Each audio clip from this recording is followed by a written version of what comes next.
ಕೋಟಿಗಳಲ್ಲಿದ್ದಾರೆ. ಅದಕ್ಕಂತ ಎರಡು ಮಾತು ಇಲ್ಲ. ಆದರೆ ಇದು ಆದ ಘಟನೆ ಅವರಪ್ಪ ಅನ್ನೋದು ಹೊರಗೆ ಬಂತಂದ್ರೆ ಮೊದಲು ನೋವು ಆಗ್ತದೆ ಯಾರಿಗಾದ್ರೂ ಸಹಜವಾಗಿ.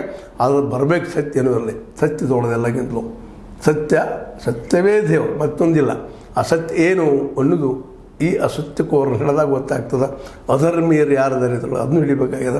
ಆ ಕೆಲಸ ನಿರಂತರ ನಡೀಲಿ.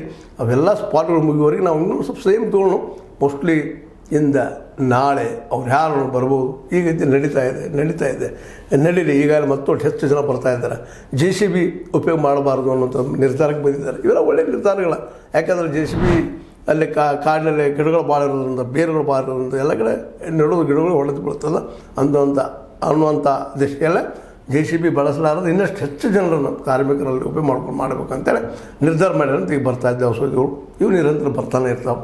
ಯಾಕಂದ್ರೆ ನಾವು ಸಡನ್ನಾಗಿ ಅಂತ ಏನಾದರೂ ದೊಡ್ಡ ಡೆವಲಪ್ಮೆಂಟ್ ಆದರೆ ಮತ್ತೊಮ್ಮೆ ನಿಮ್ಮ ಜೊತೆಗೆ ಇವತ್ತು ಮತ್ತೆ ನಿಮ್ಮ ಜೊತೆ ಮಾತಾಡ್ತೀನಿ. ಅಲ್ಲಿವರೆಗೆ ಇದು ನೋಡ್ತಾ ಇರಬೇಕು, ನಿಮಗೆ ಪ್ರತಿಸ್ತಾ ಇರಬೇಕು.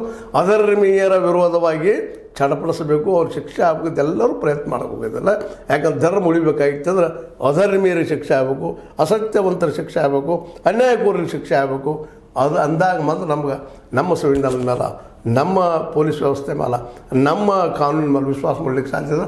ಅದಾಗದೇ ಇದ್ರೆ ಅವಿಶ್ವಾಸ ಸ್ಟಾರ್ಟ್ ಆಗ್ತದೆ. ಎಲ್ಲ ಕಡೆ ಇದೆ ಏನಪ್ಪ ಗೋಲ್ಮಾಲ್ ಅಂತೇಳಿ. ಅದೇನೂ ಇರಲಿ, ನೀವು ನೋಡೋಣ. ಇದ್ರೆ ಮುಂದಿನ ಡೆವಲಪ್ಮೆಂಟ್ ಏನಾಗ್ತದೆ ನೋಡೋಣ. ಮತ್ತೊಂದು ನಿಮ್ಮ ಜೊತೆಗೆ ವಿಡಿಯೋ ಮೂಲಕ ಬಂದು ಮಾತಾಡ್ತೀನಿ ಅಂತ ಹೇಳ್ತಾ, ಇದು ನಿಮ್ಗೆ ಲೈಕ್ ಆಗಿರ್ಬೋದು. ಲೈಕ್ ಮಾಡಿ, ಶೇರ್ ಮಾಡಿ, ಕಾಮೆಂಟ್ ಮಾಡಿ, ಜೊತೆಗೆ ಸಬ್ಸ್ಕ್ರೈಬ್ ನಿಲ್ಲಿಸ್ಬಿಟ್ರೆ H16 ನ್ಯೂಸ್ ಅರ್ಥಾತ್ ದೇಶ ತನವೇ ಸತ್ಯದ ಕೈಗಳಲ್ಲಿ ವಂದನೆಗಳು.